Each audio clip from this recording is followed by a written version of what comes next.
अग्निपथ, कोई कल्पना कर सकता था कि जो भारत माता की जय कर करके अपनी भाषण शुरू करते हो? और ये तो जमाना आजकल मोबाइल का है, गूगल का है। आप तिरवा वाला भाषण सुन लेना देश के प्रधानमंत्री जी का। बताओ, भारत माता की जय बोल करके शुरू किया था कि नहीं शुरू किया था भाषण? और बताओ, अग्निवीर कैसी व्यवस्था दे दी आपकी? आज तो फौज में है व्यवस्था, कल पीएससी में आएगी, पुलिस में आएगी, और सरकारी नौकरियों में तो आउटसोर्स आ ही गया है इंतजाम। ये बात मैं इसलिए कह रहा हूं, 9 अगस्त के दिन जब हमारे लोगों ने भारत छोड़ो का आंदोलन किया, भारत छोड़ो का नारा दिया, तो आज समाजवादी लोग भी नारा दें कि उत्तर प्रदेश से भारतीय जनता पार्टी को भगाने का काम करेंगे, इन्हें हटाने का काम करेंगे। ये कहते हैं भारत छोड़ो आंदोलन में थे, इन्होंने पैसा जिनको कमवा दिया वो भारत छोड़ो आंदोलन चला रहे हैं। जिनको इन्होंने पैसा कमवा दिया, बड़े बड़े सेठ, नोटबंदी के बहाने इन्होंने रुपया छीन लिया सबका। कोई है ऐसा जिसका रुपया न छीना हो नोटबंदी में? बताओ,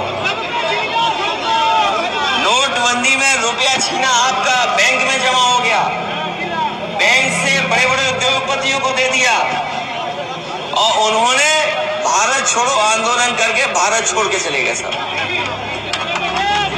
असली ये भारत छोड़ो आंदोलन कौन चलवा रहा है?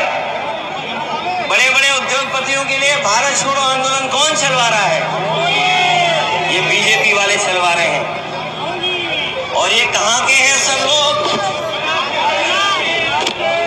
पैसा ले गए कि नहीं ले गए आप? और ये कुछ दिन और रहे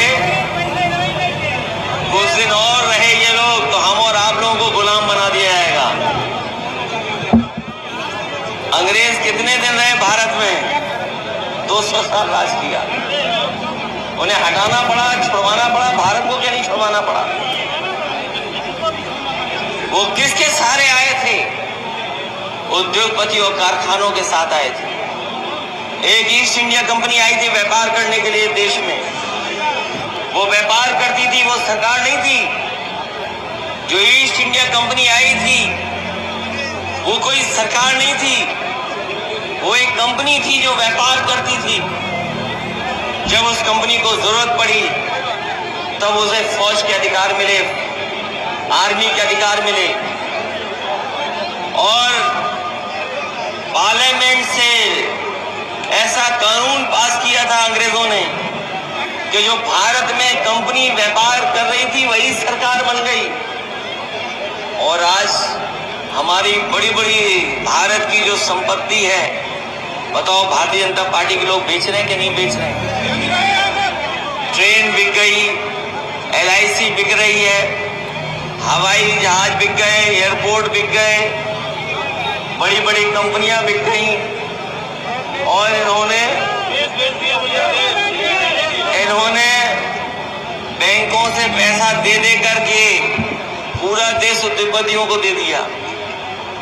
कोई सोच सकता है 5 साल, 10 साल, 15 साल में, 8 साल में ही देश के 4थे नंबर के दुनिया के पहुंच बन गए हो? OFC फैक्ट्री कानपुर में बेच दी, हमारे यहाँ कानपुर में। बताओ, कितने दिन में दुनिया के 4थे नंबर पे उद्योगपति पहुंच गए? कहां पहुंच गए दुनिया के 4थे नंबर पर? हमसे जमीन ली थी यहाँ पर गाय भैंस और सेवा के लिए, पता लगा वहां पे अनाज के साइलोज बन गए बड़े बड़े। GT रोड के किनारे आप देख करके आओ। हमें उम्मीद थी कि यहाँ पर गायों की सेवा होगी, जानवरों की सेवा होगी। हमारी आपकी सरकार चली गई, उन्होंने बड़े बड़े साइलो बना दिए हैं। आने वाले समय में सरकार आपके गेहूं नहीं खरीदेगी, प्राइवेट लोग खरीदेंगे आपके गेहूं। और आप लोग बना रहे थे, हम लोगों की सरकार थी तो मंडी बना रहे थे। खटिया की अगर मंडी बन गई होती तो आपको कहीं नहीं जाना पड़ता, आपको सरकारी कीमत पर हर फसल की कीमत हम समाजवादी लोग दिलवा करके मानते हैं आपको। मंडी वैसी खड़ी है, सड़क से देखा होगा कभी मंडी कैसी दिख रही है।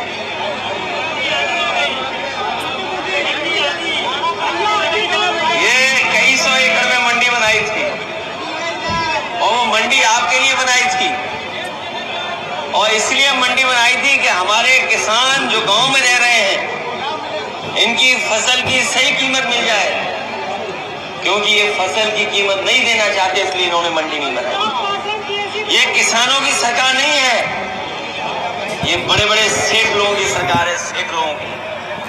हमारी आपकी सरकार नहीं है।